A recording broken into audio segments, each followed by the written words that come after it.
Hi, എല്ലാവർക്കും സുഖമല്ലേ? നല്ലൊരു പുതിയൊരു വീഡിയോ ആയിട്ടാണ് ഞങ്ങൾ ഇന്ന് വന്നിരിക്കുന്നത്. എല്ലാവർക്കും ഇപ്പോൾ എളുപ്പത്തിൽ കറികൾ വെക്കാനാണല്ലോ ഇഷ്ടം. അതുകൊണ്ട് രാവിലെ ചപ്പാത്തിക്കും ഉച്ചയ്ക്ക് ചോറിനൊക്കെ കഴിക്കാൻ പറ്റുന്ന നല്ലൊരു വെണ്ടയ്ക്ക കറിയാണ് ഞങ്ങൾ ഇന്നിവിടെ തയ്യാറാക്കുന്നത്. ഇപ്പം നമ്മൾ ജോലിക്ക് പോകുന്നവർക്കാണെങ്കിൽ, ഇപ്പോൾ ജോലിക്കല്ല നമ്മൾ വീട്ടിൽ തന്നെ ഇരിക്കുന്നവർക്കാണെങ്കിൽ പോലും എളുപ്പത്തിൽ നല്ല ടേസ്റ്റി ആയിട്ട് ഉണ്ടാക്കാൻ പറ്റിയൊരു കറിയാണിത്. അപ്പം നമുക്ക് അതിന് വേണ്ടി വെണ്ടയ്ക്കയും വേണ്ട സാധനങ്ങളൊക്കെ ഞങ്ങളിവിടെ എടുത്തു വെച്ചിട്ടുണ്ട്. നമുക്ക് പെട്ടെന്ന് തന്നെ വീഡിയോയിലേക്ക് കിടക്കാം. അതുകൊണ്ട് ആദ്യമായിട്ടാണ് ഞങ്ങളുടെ ചാനൽ കാണുന്നതെങ്കിൽ എല്ലാവരും ഒന്ന് സബ്സ്ക്രൈബ് ചെയ്യണം. അപ്പം നമുക്ക് എങ്ങനെയാണ് തയ്യാറാക്കുന്നത് നോക്കാം. നമുക്ക് വെണ്ടയ്ക്ക കറിക്ക് എന്തൊക്കെ സാധനങ്ങൾ ആവശ്യമാണെന്ന് നോക്കാം. 1 കപ്പ് വെണ്ടയ്ക്ക ഇതുപോലെ വട്ടത്തിൽ അരിഞ്ഞെടുത്ത് വെച്ചിട്ടുണ്ട്. 1 സവോള ചെറുതായിട്ട് അരിഞ്ഞത്, 2 പച്ചമുളക്, കൂടുതൽ തന്നെ ഒരു 5 അല്ലി വെളുത്തുള്ളി, ഇഞ്ചി ചെറിയൊരു കഷ്ണം, ഒരല്പം ഉപ്പ്, ഒരു അരമുറി തേങ്ങ നന്നായിട്ട് അരച്ചെടുത്തത്. അതുപോലെ തന്നെ പൊടികളുണ്ട്. മുളക് പൊടി, മഞ്ഞൾപ്പൊടി, അതുപോലെ മല്ലിപ്പൊടി, പിന്നെ കുറച്ച് ഗരം മസാല, ചെറിയൊരു കഷ്ണം പുളി, കടുക്, ഇതെല്ലാം ഇതിനു വേണ്ടി നമ്മൾ എടുത്തു വെച്ചിട്ടുണ്ട്. ഇനി നമുക്കത് തയ്യാറാക്കുന്നത് എങ്ങനെയാണെന്ന് നോക്കാം. പാൻ ചൂടായിട്ടുണ്ട്. ഇനി അല്പം വെളിച്ചെണ്ണ ഒഴിച്ചു കൊടുക്കാം. ഇനി ഇതിലേക്ക് അരിഞ്ഞു വെച്ച ഇഞ്ചി വെളുത്തുള്ളി ഇട്ട് കൊടുക്കാം. ചെറുതായിട്ടൊന്ന് ചുമന്ന് വരുമ്പോഴേക്കും നമുക്ക് പച്ചമുളക് ചേർത്ത് കൊടുക്കാം.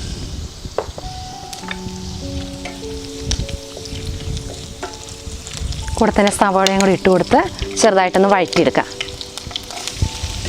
ഇവിടെ 2 പച്ചമുളകാണ് എടുത്തിരിക്കുന്നത്. ഇനി ഒരല്പം കൂടി എരിവ് കൂടുതൽ വേണമെങ്കിൽ 3-4 പച്ചമുളക് ചേർത്ത് കൊടുക്കാം. വഴന്ന് വന്നിട്ടുണ്ട്. ഇനി നമ്മളിവിടെ എടുത്തു വെച്ച ഒരു ബൗള്, 1 കപ്പ് വെണ്ടയ്ക്കയും കൂടെ നമുക്ക് അതിനകത്തേക്ക് ഇട്ട് കൊടുത്ത് ഒന്ന് വഴറ്റിയെടുക്കാം. അപ്പോൾ വഴറ്റിയെടുക്കുകയാണെങ്കിൽ അതിൻ്റെ ആ വെണ്ടയ്ക്കയിലെ കൊഴുപ്പൊക്കെ ഉണ്ടാവും. ആ കൊഴുപ്പൊക്കെ മാറിക്കിട്ട് വെണ്ടയ്ക്ക പെട്ടെന്ന് വെന്ത് കിട്ടും. അതുകൊണ്ട് ജസ്റ്റ് നമുക്കൊന്ന് വഴന്ന് വന്നാൽ മതി, അല്ലെങ്കിൽ പെട്ടെന്ന് കുഴഞ്ഞു പോകും വെണ്ടയ്ക്ക. വെണ്ടയ്ക്ക ചെറുതായിട്ട് വഴന്ന് വന്നിട്ടുണ്ട്. ഇനി ഇതിലേക്ക് അല്പം ഉപ്പ് ചേർത്ത് കൊടുക്കാം. വെണ്ടയ്ക്ക സവോളയൊക്കെ നന്നായിട്ട് വഴന്ന് വന്നിട്ടുണ്ട്. ഇനി നമുക്കിതിലേക്കുള്ള മസാലകൾ ചേർത്ത് കൊടുക്കാം. നമ്മളിതിനകത്തേക്ക് 2 ടീസ്പൂൺ മല്ലിപ്പൊടിയാണ് ചേർത്ത് കൊടുക്കുന്നത്. അതുപോലെ തന്നെ 1 ടീസ്പൂൺ മുളക് പൊടി, അതുപോലെ തന്നെ 1/2 ടീസ്പൂൺ മഞ്ഞൾപ്പൊടി,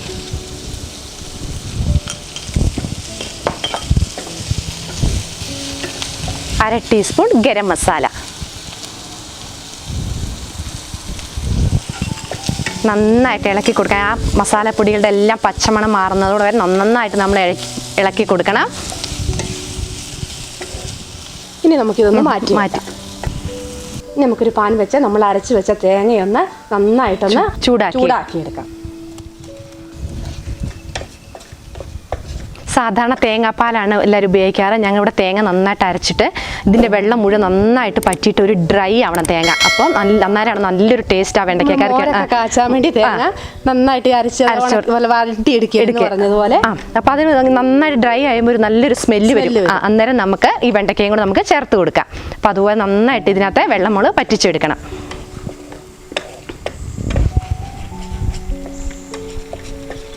ഒരു മീഡിയം ഫ്ലെയിമിലിട്ടിട്ട് നമ്മൾ വറ്റിച്ചെടുത്താൽ മതി കേട്ടോ. ഒരുപാട് കരിഞ്ഞു പോകാണ്ട്, അടി പിടിക്കാണ്ട് ചെറിയ ഫ്ലെയിമിലിട്ട് നമുക്കിത് വറ്റിച്ചെടുത്താൽ മതി. അപ്പം നമ്മുടെ തേങ്ങ ഇവിടെ നന്നായിട്ട് ഡ്രൈ ആയി വന്നിട്ടുണ്ട്. നമുക്കിനി നമ്മൾ വഴറ്റി വെച്ച ആ വെണ്ടയ്ക്കയിലേക്ക് നമുക്കിത് ചേർത്ത് കൊടുക്കാം.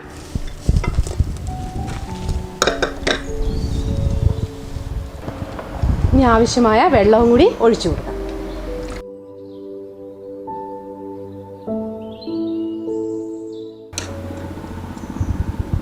നമുക്കൊരു പുളിക്ക് വേണ്ടി അല്പം നമുക്കൊരു വാളംപുളി നമ്മളിവിടെ എടുത്തു വെച്ചിട്ടുണ്ട്. നമുക്കതും കൂടി ഒന്ന് ഒഴിച്ചു കൊടുക്കാം. ഇനി വാളംപുളി ഇല്ലെങ്കിൽ നിങ്ങൾ വെണ്ടയ്ക്കയുടെ കൂടെ ഒരു തക്കാളി ഇട്ടാലും മതി. ഞങ്ങളിവിടെ വാളംപുളിയാണ് എടുത്തേക്കുന്നത്. നമുക്ക് അല്പം ഒന്ന് ഒഴിച്ചു കൊടുക്കാം.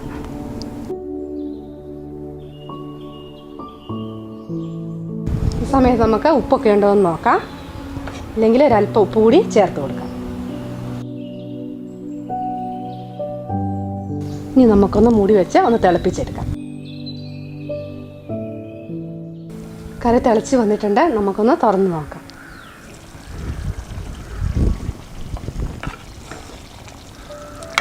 നല്ല കുറുകി നല്ല ടേസ്റ്റായിട്ട് വന്നിട്ടുണ്ട്. അപ്പത്തിനും ചോറിനൊക്കെ കൊടുത്ത് നമുക്ക് നന്നായിട്ട് കഴിക്കാൻ പറ്റിയ നല്ല ടേസ്റ്റി ആയിട്ടൊരു കറി. അപ്പോൾ എല്ലാവരും ഒന്ന് ട്രൈ ചെയ്ത് നോക്കണം. നമുക്കിനി വാങ്ങി വെച്ചിട്ട് നമുക്കിത് അല്പം വെളിച്ചെണ്ണ ഒഴിച്ച് നമുക്കൊന്ന് താളിക്കാം. അല്പം വെളിച്ചെണ്ണ ഒഴിച്ചു കൊടുക്കാം. വെളിച്ചെണ്ണ ചൂടായിട്ടുണ്ട്. ഒരല്പം കടുക് ഇട്ടു. കടുക് നന്നായിട്ട് പൊട്ടിയില്ലെങ്കിൽ കടുക് പൊട്ടിയില്ലെങ്കിൽ ഒരു കയ്പുണ്ടാവും. അപ്പോൾ നന്നായിട്ട് പൊട്ടിയ ശേഷം നമുക്ക് വറ്റൽമുളകും കറിവേപ്പിലയും ഇട്ട് കൊടുക്കാം. കടുക് പൊട്ടിയിട്ടുണ്ട്. ഇനി നമുക്ക് വറ്റൽമുളകും കറിവേപ്പിലയും കൂടെ ഇട്ട് കൊടുക്കാം.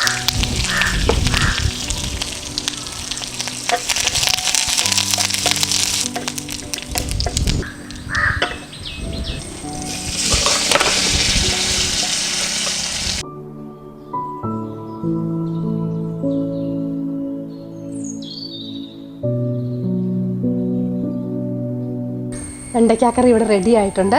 നല്ല ടേസ്റ്റാണ്. ഞങ്ങൾ വീട്ടിലുണ്ടാക്കി നോക്കിയിട്ടുണ്ട്. അതുകൊണ്ട് എല്ലാവരും ഒന്ന് ഉണ്ടാക്കി നോക്കണം. ഞങ്ങളുടെ വീട്ടിൽ എല്ലാവർക്കും ഒത്തിരി ഇഷ്ടമാണ്. അപ്പത്തിൻ്റെ കൂട്ടത്തിലും നമ്മുടെ ചപ്പാത്തിൻ്റെ കൂട്ടത്തിലൊക്കെ കഴിക്കാൻ പറ്റിയ നല്ലൊരു കറിയാണ്. ചോറിൻ്റെ കൂട്ടത്തിലാണെങ്കിലും കഴിച്ചാൽ നല്ല അടിപൊളി. ഇപ്പോൾ നമ്മുടെ വീട്ടിലുള്ള സാധനങ്ങൾ അങ്ങനെ ഉള്ള സാധനങ്ങൾ മാത്രം വെച്ച് നമുക്കിത് ഉണ്ടാക്കാൻ ഒത്തിരി എളുപ്പമുള്ളതാണ്. അപ്പോൾ എല്ലാവരും ഒന്ന് ഉണ്ടാക്കി നോക്കണം. അപ്പോൾ എല്ലാവരും ഒന്ന് അഭിപ്രായങ്ങൾ പറയണം. ഞങ്ങളുടെ വീഡിയോ ഇഷ്ടമായെങ്കിൽ എല്ലാവരും ഒന്ന് ലൈക്ക് ചെയ്യണം. എല്ലാവരും ഒന്ന് കമൻറ്റ് ചെയ്യണം. പ്രിയപ്പെട്ടവർക്കും കൂട്ടുകാർക്കും എല്ലാവരും ഒന്ന് ഷെയർ ചെയ്യണം. അപ്പോൾ ആദ്യമായിട്ടാണ് ഞങ്ങളുടെ ചാനൽ കാണുന്നതെങ്കിൽ ഒന്ന് സബ്സ്ക്രൈബ് ചെയ്യാൻ മറക്കരുത്. പ്ലീസ് എല്ലാവരും ഒന്ന് സബ്സ്ക്രൈബ് ചെയ്യണം. അത് തൊട്ടടുത്ത ബെല്ലൈക്കൺ ഒന്ന് ക്ലിക്ക് ചെയ്യുവാണെങ്കിൽ ഞങ്ങളുടെ വീഡിയോയുടെ നോട്ടിഫിക്കേഷൻ ലഭിക്കും. അപ്പം വീണ്ടും പുതിയൊരു വീഡിയോ ആയിട്ട് വീണ്ടും കാണാം.